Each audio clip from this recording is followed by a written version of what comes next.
good to be with all the leaders who are here. I want to thank the International President, Rashida S. Liberty. I thank you for your friendship and your leadership and for the warm welcome this evening. Thank you so very much.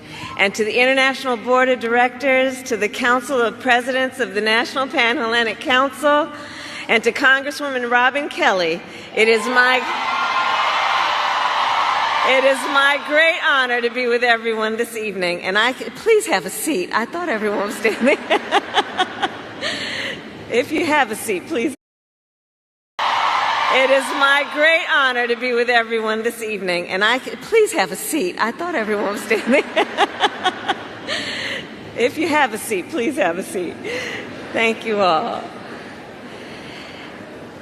And to all the members of Sigma Gamma Rho Sorority Incorporated.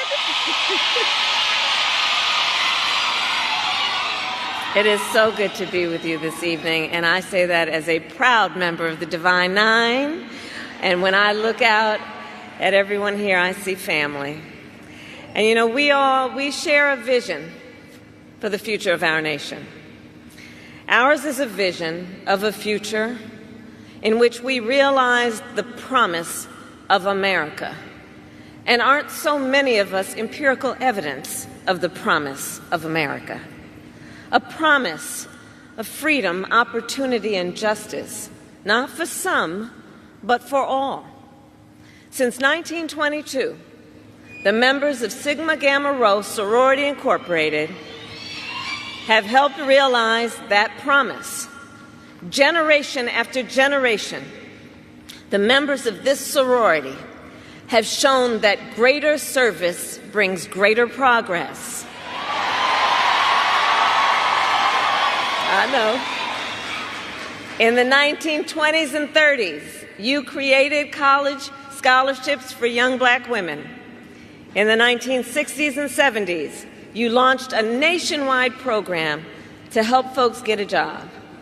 In the 1990s, you formed a partnership with St. Jude to fight childhood cancer. And in 2020, you continued your leadership when, during the height of a pandemic, you helped elect Joe Biden President of the United States, and me as the first woman Vice President of the United States.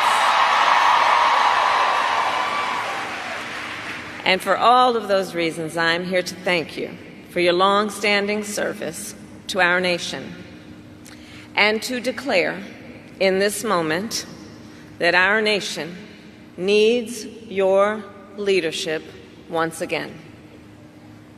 In this moment, we face a choice between two very different visions for our nation. One focused on the future, the other focused on the past. And we in this room are fighting for the future. A future with affordable health care, affordable child care, and paid leave. And we fight for a future with equal pay for women, because we know when we lift up the economic status of women, we lift up the economic status of children, of families, and all of society benefits. We here work for a future where every person has the opportunity not just to get by, but to get ahead, to build a business, to own a home, and to build intergenerational wealth.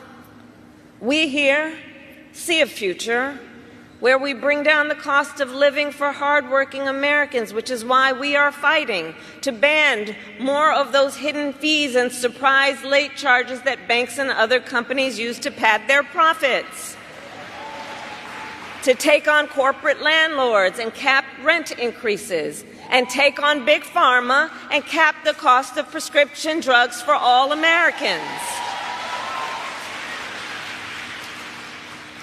All of this to say, we are working to build up, not tear down, and to build up America's families and America's middle class, because we know when our middle class is strong, America is strong. But as we work to move our nation forward, let us be clear, there are those who are trying to take us backward. You may have seen their agenda. They call it Project 2025. Right. And it is a 900-page agenda of extremism.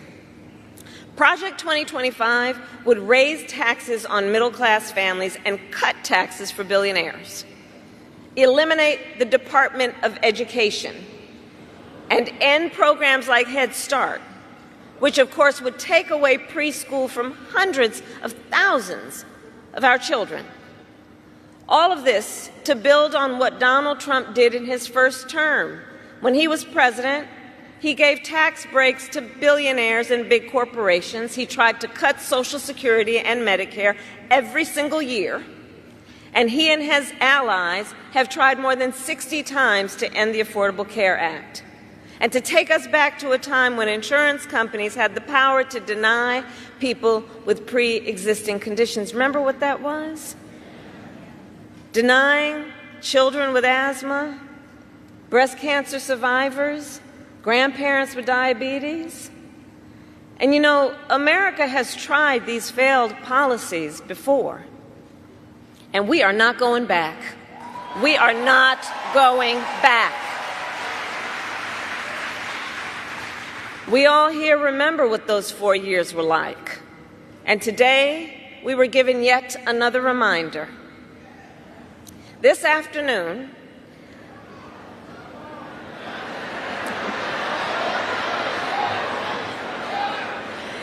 Donald Trump spoke at the annual meeting of the National Association of Black Journalists.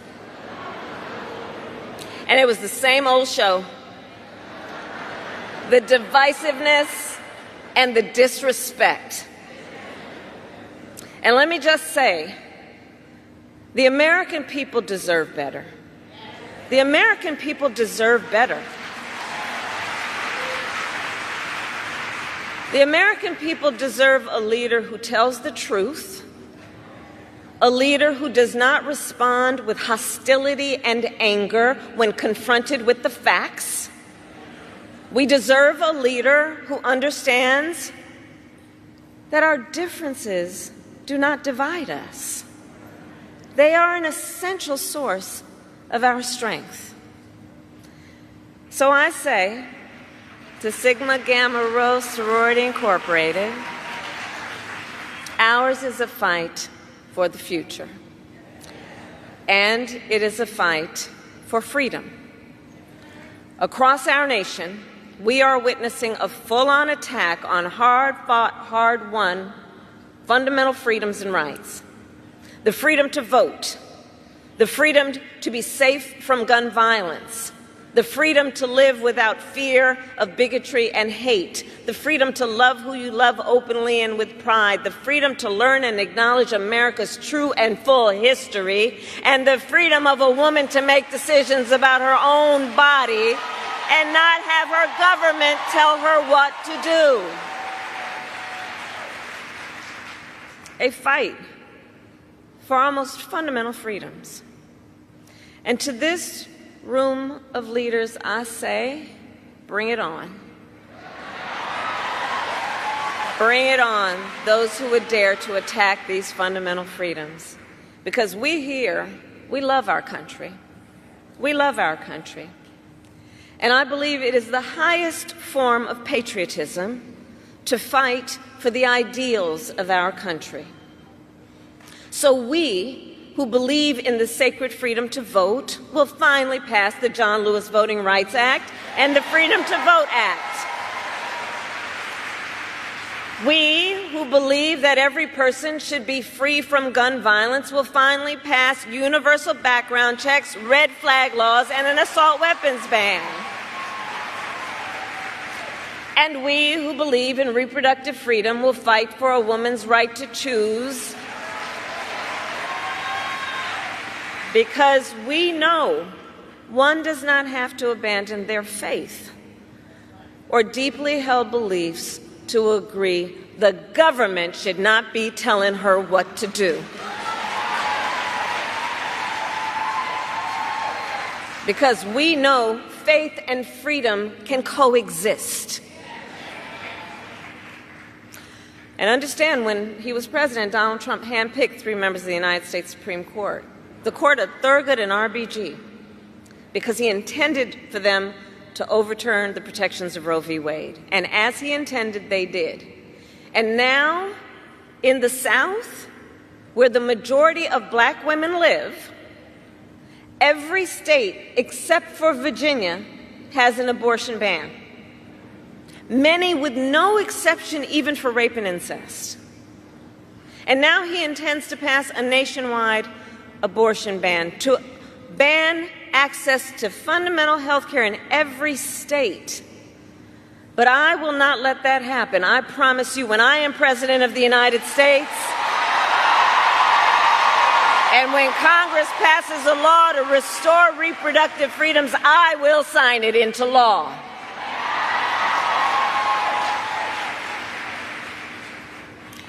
So in this, you're welcome.